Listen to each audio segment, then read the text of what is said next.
Hi, listeners. We're happy to say there's some changes afoot here at How God Works. We're adding a YouTube site for the show where you can see clips from our interviews, access our live events, and even listen to full episodes if you like. You can find us at youtube.com/@HowGodWorksPod, all one word. And if you're not following us yet on Instagram, please do at HowGodWorksPod. Night is falling on Siberut, an Indonesian island off the western coast of Sumatra, right at the edge of the Indian Ocean. Everyone gathers as the local shamans, known as Sikere, prepare for the start of the Lajo Semagre, a ceremony meant to invite good souls and spirits. They'll cover their bodies in turmeric, they'll wear these beads, they'll wear these leaves, and all of this is done to make them beautiful. It's understood that they're very entrancing and beautiful. Anthropologist Manvir Singh has spent years among the Mentawai people who live on Siberut, learning about how the Sikere carry out their healing and spirit work. And then there will be drumming, and the drumming will typically be on drums made from reptile skins. And so someone will be drumming, and the drumming is often like dooka dooka dooka dooka dooka dooka dooka dooka dooka dooka dooka. And then the Sikere will start dancing, and they will tap their feet on the floorboards. They'll add a second layer of rhythm over the drumming. And so they are both performing, but they are also contributing to the music. And then they will dance in these circles. And they'll have their arms up, they'll almost resemble birds, and they'll sweep, they'll whoosh as they go in these circles. And then they will start to fall into trance, and audience members will fall into trance. And then they start to take care of each other. Maybe one will start trampling around, they will have closed their eyes, their body will become rigid, and other audience members will take a hold of them. And when they are entering trance, it's understood that spirits and souls are flooding the dance floor, good spirits for healing.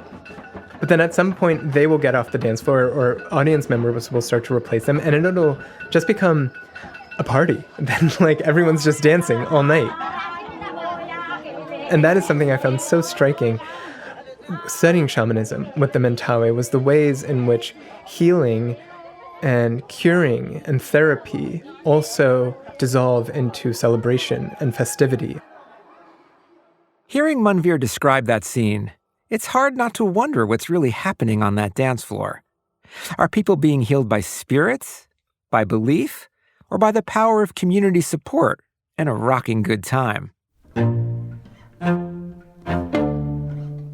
Manvir explores this and many other questions in his new book, Shamanism, The Timeless Religion, where he argues that shamanism is an expression of a powerful and universal human impulse. So on this episode, we're going on a journey with Manvir to explore what shamanism actually is, how it works, and why it's far more widespread than you might think. I'm Dave DeSteno, and this is How God Works. The ceremony Manvir just described, complete with drumming and trance on a remote tropical island, probably fits with what many people imagine when they think of shamanism. But while that's certainly what some forms of shamanism look like on the surface, Manvir argues that this image leaves out far more than it reveals about what shamanism actually is. I think shamanism has long been wrapped up in this imagery that is archaic, that is primitivist, that is exotic, that is in some cases orientalite. And this is partly just a history of the term and how it's been understood. Manvir is referring to the fact that shamanism has long been defined through a Western lens. The word itself came to Europe by way of early travelers and missionaries to Siberia, who wrote about encountering strange magicians there. Later, scholars like the Romanian historian Mircea Eliade helped lock in that exotic image by defining shamanism along very specific, narrow lines, like saying it had to involve soul journeying in a three-tiered cosmos.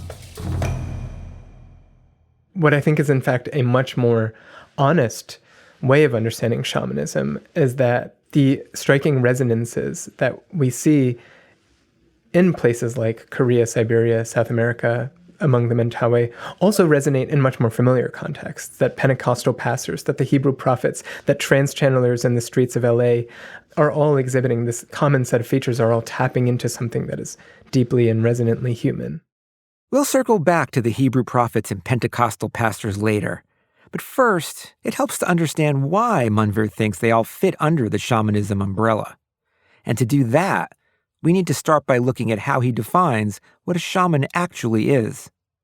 So I define shamanism on the basis of 3 traits. One, so they're specialists who enter non-ordinary states, variously called trance, ecstasy, hysteria, altered states of consciousness, just states that look behaviorally and psychologically distinct from normal human functioning. 2, in those states are understood to engage with unseen realities and agents, gods, witches, ancestors. And 3, use that engagement to provide services like healing and divination. And what I would argue is that it's very hard to otherwise create a definition that encompasses what has often been thought of as shamanic without boiling down to something pretty broad and inclusive like that. So if we want to, again, look at these paradigmatic examples of shamanism, Korean shamanism, Siberian shamanism, Amazonian shamanism, this is what they share. They share non-ordinary states, engagement with unseen realities, and services like healing and divination. But when we have this honest, inclusive definition, then we start to recognize these resonances in things like charismatic Christianity, many psychics even. One thing you mentioned that I think a lot of people will resonate with is this idea that shamans are healers. But are they just healers, or do people go to shamans for other types of services too? Yeah, so in cross-cultural work that I have done using existing databases, I found that shamans overwhelmingly heal. So in at least, I used a sample of, I think, 48 societies or 45 societies, and in all of them, shamans heal. In all of them, shamans also divine in some kind of way. So they provide information about information that is otherwise opaque or hard to access. What will happen tomorrow? Where are lost objects? Who is guilty in this conflict or transgression? But then I really think of these two as the most common and really core to shamanism as it often manifests. But then shamans do so much more. So they very often will promise to change the weather, to help with economic events, harvesting or boosting harvesting success, inviting animal game.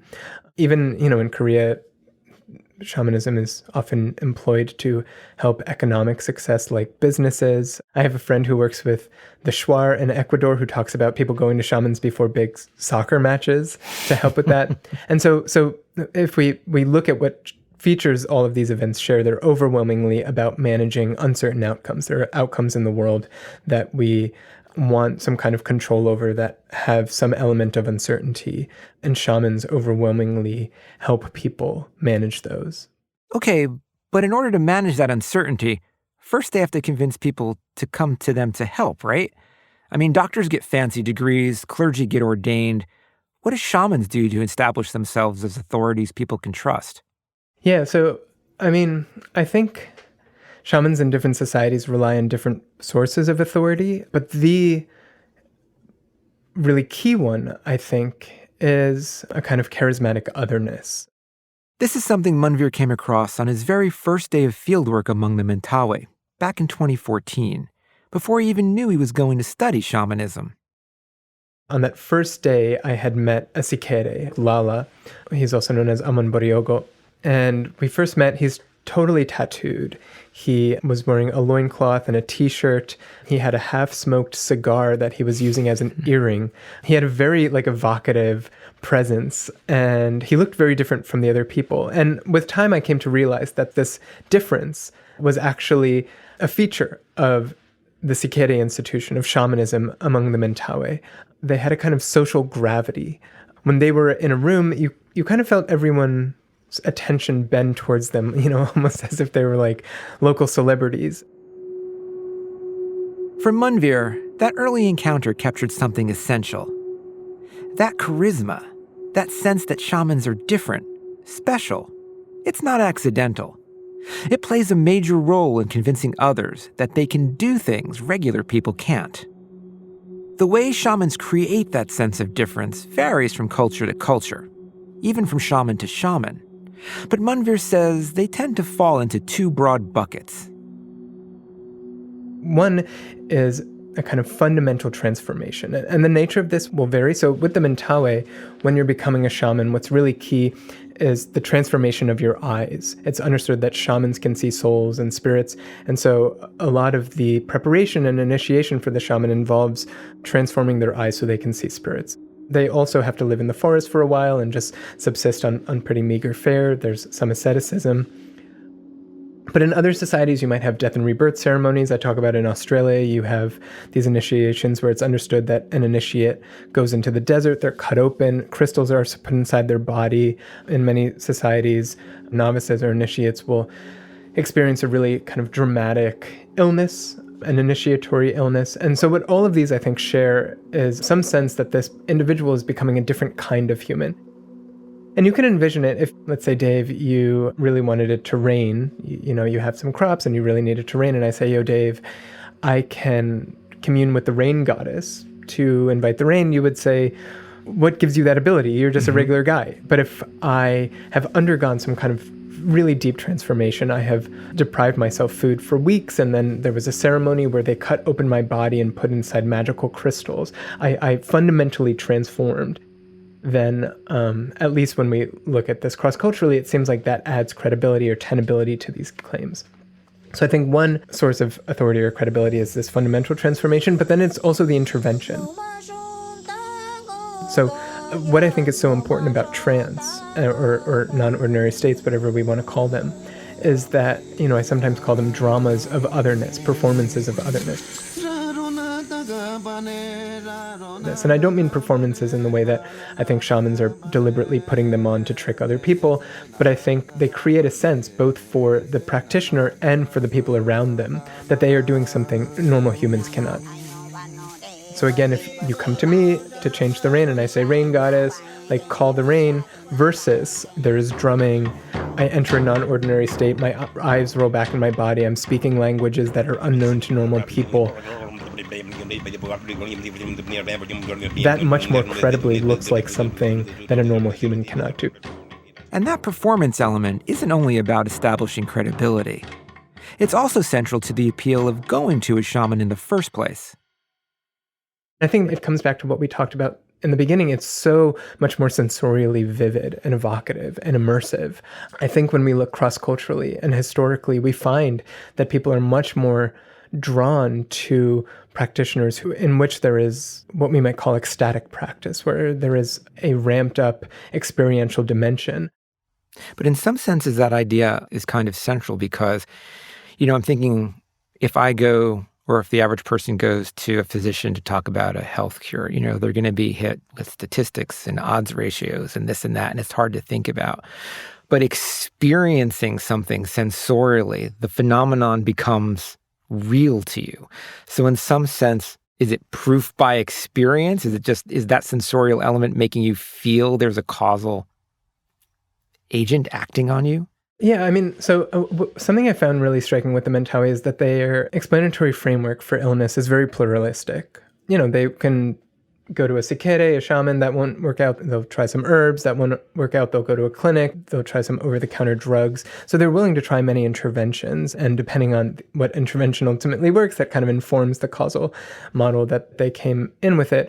But shamanism, the shamanic intervention, like you're saying, what's I think so powerful is it is enacting engagement with agents. You go to the shaman, they are actually talking to the crocodile spirit that is inhabiting your house. They're tussling with it. They've summoned it. They put it into water. They're trying to keep it in there.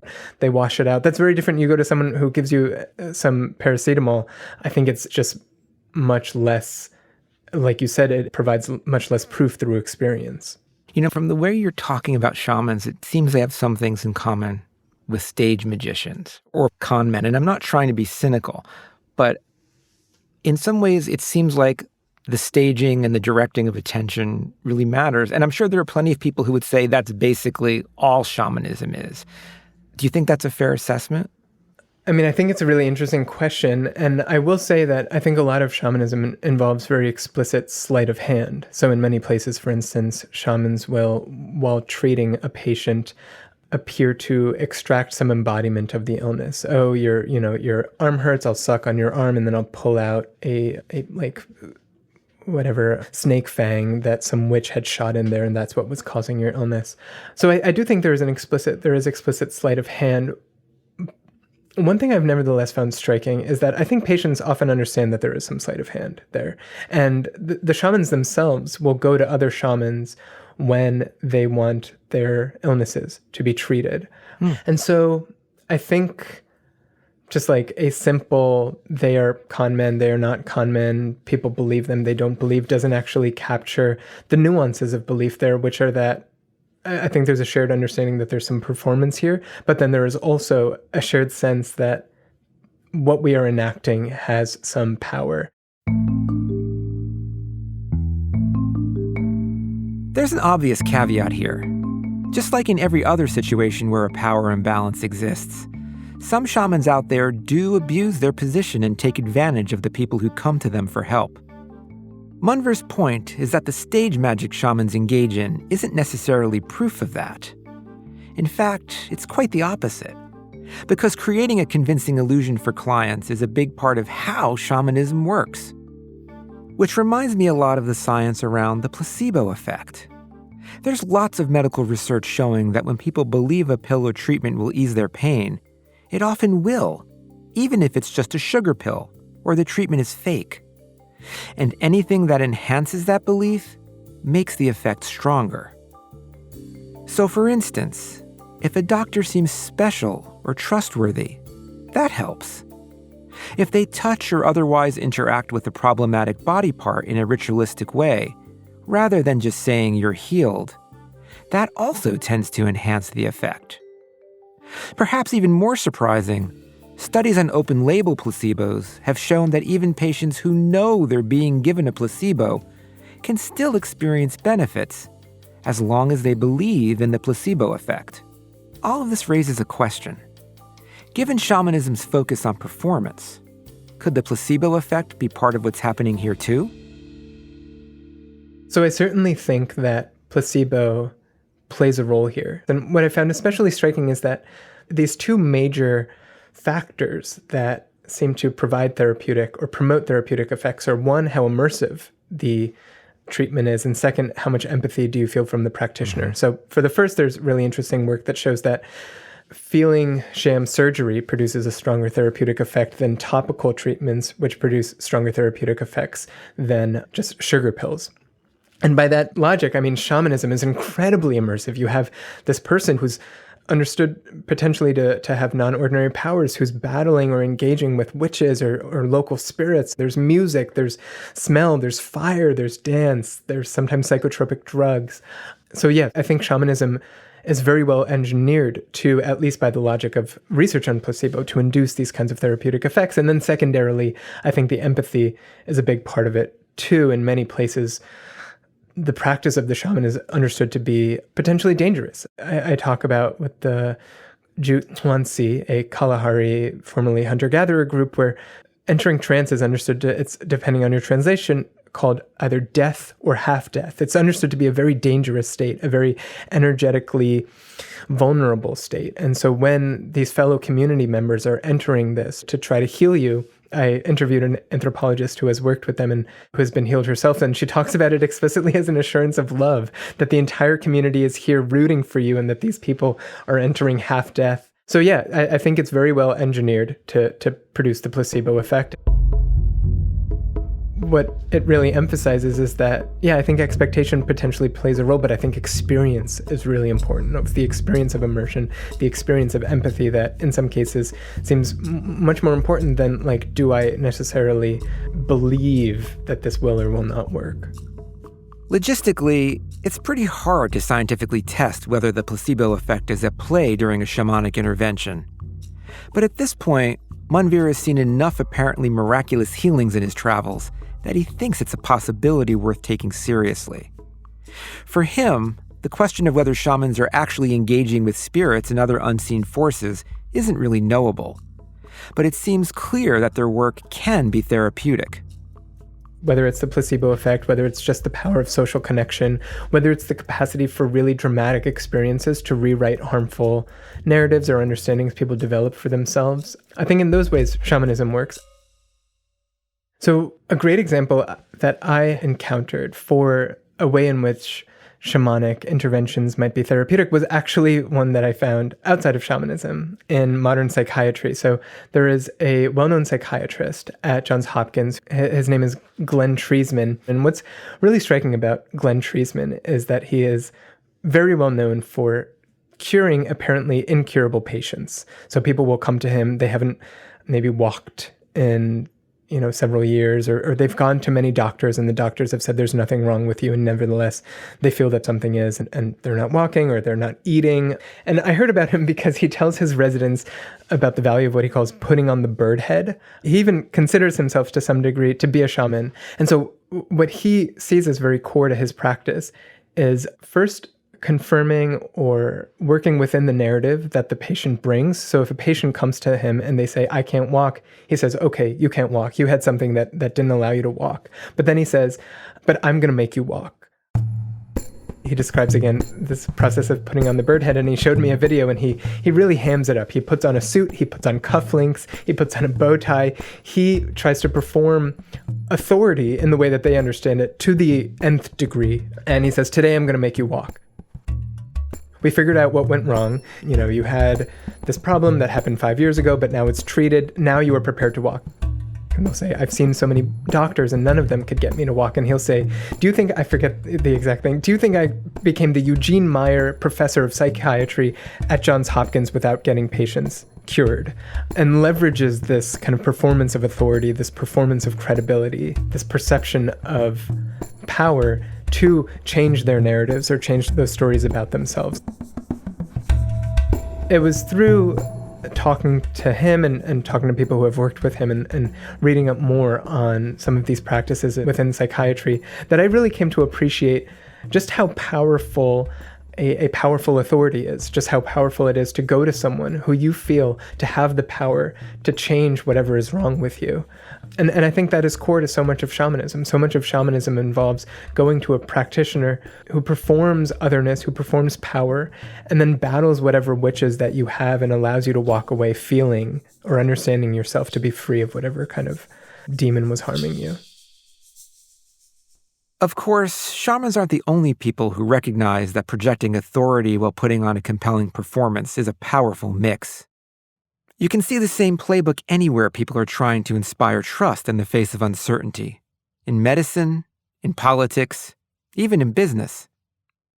One example that I have written about and I cover in the book is Silicon Valley tech CEO culture. I think it's really important to emphasize that many or most of these figures, or all of these figures, are not shamans, but there is a really interesting insistence or emphasis on cultivating these charismatic special personas. And they end up employing a lot of techniques that to me very strikingly resemble those that shamans have used across society. So one example is deprivation. So in many societies, including among the Mentawai, it's understood that by denying yourself food, sex, sometimes social contact, you cultivate these abilities. You cultivate things that distinguish you from normal humans and allow you to perform the near miraculous. Your life is almost, as I read it, ascetic. I mean, I imagine you with your kale and she's a vegan and all your green concoctions and everything, but just being at that job constantly. That's pretty accurate. I wasn't always that way. It was very striking. I'm like reading up all on shamanism. I'm studying it in Mentawai, and then I come back to the States and I see like Jack Dorsey claims that he eats a single meal a day, or Elizabeth Holmes claims to subsist only on green juice. It's evolved because it's a way to give more and more of yourself to what it is that you love. Wellness means different things to different people. And for Jack Dorsey, the CEO of Twitter and Square, it means only eating 7 meals per week. The executive shared in an interview that he eats only 1 large dinner a day, and that consists of fish, chicken, or steak, plus lots of greens. But don't worry, for dessert, he'll eat mixed berries and maybe a little dark chocolate. Or, innumerable other peculiar and often like nutritionally dangerous diets.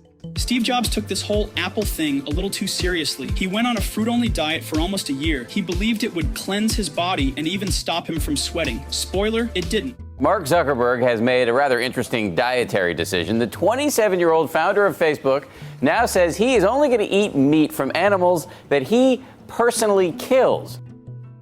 And what I think is at the core of a lot of them is that we have a economy, or they exist in a market ecology in which there's a lot of uncertainty, in which some people can produce, what are they called, unicorns or decacorns, these companies that are valued $1 billion or $10 billion, and many other people will have flops, and there's so little you have to go by, who here is special, who here is not. It's that kind of ecology in which you have individuals who really want to perform otherness, perform the capacity to produce miracles, that I think favors a reliance on very similar techniques and practices.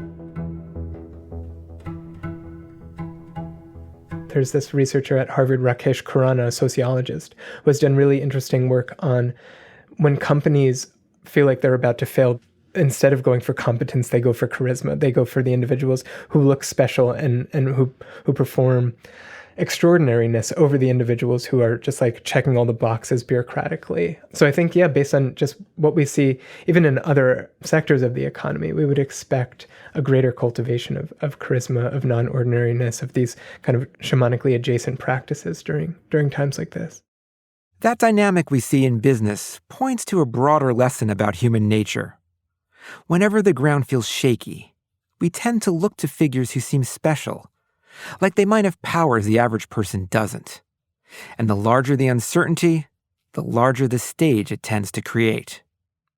When we look at many messianic movements, these huge movements that often have a religious bent, which seek to overturn society, or which create enormous followings that end up, in some instances, redirecting history, overthrowing governments, they're often led by shamans. And so one example is this figure, Alice Auma.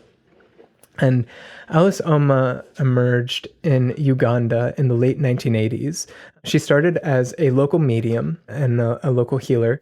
Alice Auma was running a business in Opit in Gulu, selling fish and flour. But life changed after she was possessed by the spirit of Lakwena. A lot of people saw this miracle. And they asked, what is happening? They say that you wait for her at midnight. Some people got her healing touch. She was working at a time of incredible anxiety and stress in northern Uganda. So she was a member of what is called the Acholi ethnic group, and the leader of Uganda was Acholi, but then he was overthrown by Yoweri Museveni. That I will well and truly exercise the functions of the high office of the President of the Republic of Uganda. So Museveni comes in, and the Acholi, the people of this ethnic group, are incredibly scared. They hear on the radio the denigration of the Acholi. There are calls to take their guns. There's a great fear that there's going to be an attempted genocide or extermination of the Acholi people. And so Alice Auma ascends from just a medium who is healing people into a military figure, into a commando. She lays out a list of commandments. And still the divine engagement, the relationship with spirits is central to her persona, to her authority. With me, I'm a prophet. I was treating a lot of people. But rather than simply promising to heal people or to provide inaccessible knowledge, she promises to cleanse the land of witches and sorcerers, to overthrow Museveni, to reinstate a golden era. And so she creates a massive movement. They march on Kampala. Her battles against the National Resistance Army, her army did not use weapons. Instead, they smeared their bodies with shea butter oil that Lakwena said was holy oil and believed the oil would deflate bullets. They're eventually vanquished or defeated, but the movement is commandeered by another local spirit medium who claimed to be her cousin, a man named Joseph Kony, who then turns it into the Lord's Resistance Army and terrorizes much of East and Central Africa for a very long time afterwards.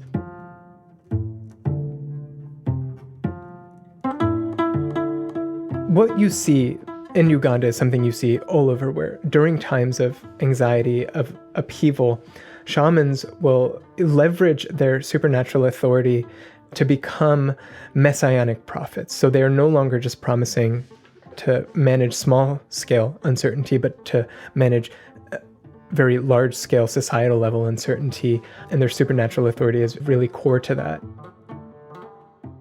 And a reason that I really wanted to emphasize that is, again, I think sometimes the imagery around shamanism can be not only exotic or archaic, but also that they're these local kind of interesting figures. But I wanted to emphasize that actually historically and cross-culturally, so many of the movements that transform societies are driven by shamans themselves. Wherever there's uncertainty, charismatic figures who seem to have special powers are likely to emerge to address our anxieties. That's the thread connecting local healers, CEOs, and messianic leaders. It's also why Manvir thinks that those older, narrower definitions of shamanism we discussed at the beginning of the episode don't hold up. They reflect a Western habit of seeing its own culture and religion as fundamentally different, and often as more advanced, than the rest of the world. But Manvir says if you look at Christianity without that filter, you'll find shamanism woven throughout its history. I do think shamanism is deep and has existed for a long time, and I think it's at the foundation of a lot of world religions. Christianity, for instance, the early days of Christianity were very ecstatic. Some of the Hebrew prophets were clearly very shamanic. If we subscribe to the definition that I used at the outset, and which I think many people do, these three traits, non-ordinary states, engagement with unseen realities, and services like healing and divination, the Hebrew prophets are, I think, pretty unquestioningly, or at least some of them, shamans. They're described as prophesying. 1 Samuel chapter 10, verse 6. The Spirit of the Lord will come powerfully upon you, and you will prophesy with them, and you will be changed into a different person. They're described as doing that in these altered states. 1 Samuel chapter 19, verse 24. He stripped off his garments, and he too prophesied in Samuel's presence. He lay naked all that day and all that night. Joel chapter 2, verse 28. I will pour out my spirit on all people. Your sons and daughters will prophesy. Your old men will dream dreams. Your young men will see visions. That prophesying is understood to involve some kind of engagement with a divine agent. 1 Corinthians 12, 8-10. For to one is given the word of wisdom through the Spirit, to another the word of knowledge through the same Spirit, to another faith by the same Spirit, to another gift of healings by the same Spirit, to another the working of miracles, to another prophecy. Ezekiel 37:1, the hand of the Lord was upon me, and he brought me out by the Spirit of the Lord and set me in the middle of a valley. So some kind of spirit journey or soul journeying to a faraway place. So I think there are many passages in the Hebrew Bible that very clearly show the prophets as shamanic. Not everyone is comfortable calling figures like the Hebrew prophet shamans. But according to Manvir, there's a growing openness to the idea in scholarly circles. And it's not just ancient history either. Manvir says shamanic practices and leaders are peppered throughout Christianity's history. A major story of the Abrahamic religions, or of Christianity in particular, is a constant reemergence of ecstatic practice. The Shakers are called Shakers because they shook. The Quakers are called Quakers because they quaked. Early Mormonism was very, very ecstatic. It was, I think, Brigham Young, the second prophet and president of the Mormon Church, talked about in the earliest days of Mormonism how they could speak in tongues and heal in the day of the Pentecost. And so what instead we see with groups like the Quakers, the Shakers, and with Mormonism is this turn against ecstatic practice very soon. You see this very, very explicitly within Mormonism. You actually see it explicitly within the figure of Brigham Young. I mean, Brigham Young in his early days really celebrates ecstatic practice. And then within a couple decades, he totally prohibits it in the Mormon Church. And he says it's no longer allowed because it introduces competing takes on doctrine. Having ecstatic practice, having shamanic practice is inherently threatening for centralized authority because it means other people can claim divine contact, can challenge your jurisdiction over the supernatural, can provide competing takes on dogma. This tension is at the heart of religious history around the world. Again and again, shamans and other ecstatic figures challenge institutional norms, and institutions fight to reassert control, sometimes through repression, sometimes through reform. It's a dynamic that's fueled renewal time and again, reshaping entire traditions, or even giving rise to whole new faiths. And it's still playing out today in one of Christianity's youngest movements, Pentecostal Christianity, which we talked about last season in our episode on speaking in tongues. A lot of charismatic and Pentecostal Christianity is very ecstatic. This was prophesied to me years ago. And I prophesied this to two of my spiritual daughters before. But when I see you, I see me. In a subset, you have what we would describe as shamanism, where you have the pastors in particular who are entering non-ordinary states, who are engaging with the, God or the Lord or the Holy Spirit. Father, give him a miracle in this body, in this spine, in this neck. Now, in Jesus' name, in the name of Jesus. Woo, there it is. And who are healing or providing prophecy. I dare for you to look for the pain now. What? It's not there. What happened to the pain? It's gone. You've been hurting since 1987. That's right. But then also, again, within charismatic and Pentecostal Christianity, you find these tendencies within at least some segments of it to quash that down, to centralize, to rid itself of these more competitive dynamics.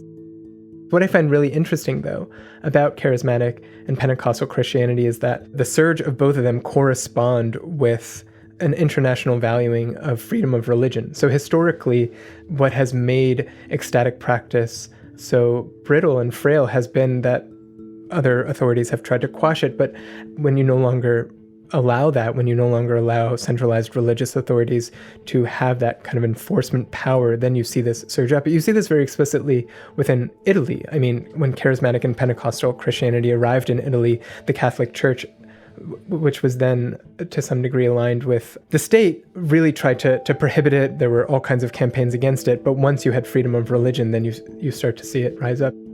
So I think it's no coincidence that freedom of religion has corresponded with maybe the most ecstatic form of Christianity blossoming.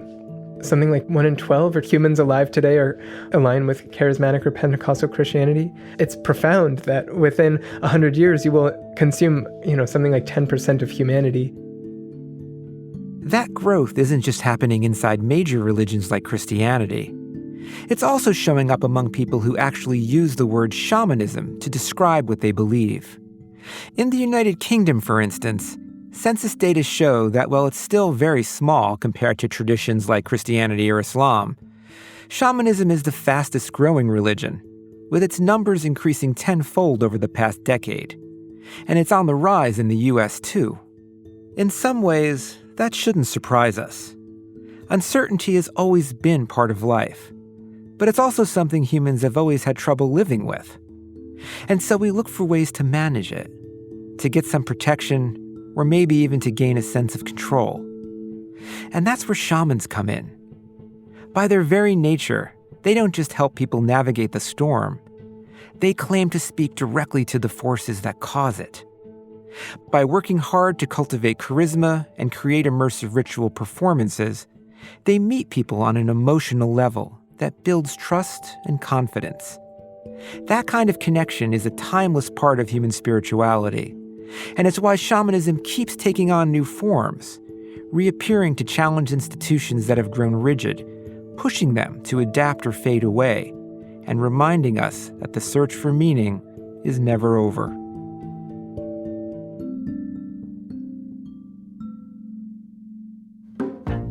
Next time on How God Works, when it comes to sleep, Tibetan Buddhists have a very different perspective than most of us. Sleeping, dreaming is not wasting time. You can do better practice than awake time. Through the ancient practice of dream yoga, monastics have long used the technique later called lucid dreaming to control their thoughts and mind during sleep in order to deepen their spiritual practice. So the exciting thing about dream yoga is that it's meant to have you have interesting experiences in your dream, not for their own purpose, but to be able to take back insights to your waking life and to enhance your waking life by virtue of having had these experiences. We'll hear how new sleep science is bringing together Tibetan monks and Western neuroscientists to better understand this rare state of lucid dreaming. This would be an incredible kind of connection between the neuroscience of lucid dreaming and dream yoga and Tibetan tantric practices to actually see if we could record brain activity while monastics were doing and engaging in dream yoga. Do we sleep to dream or sleep to awaken? Sleep is not something that we're always going to be dealing with in the old-fashioned way. The old-fashioned way is you lay down on the pillow and you hope maybe the next 7-8 hours go well. But we can do more than that. How God Works is hosted by me, Dave DeSteno. This episode was written by Sophie Eisenberg and me. Our senior producer is Josie Holtzman. Our producer is Sophie Eisenberg.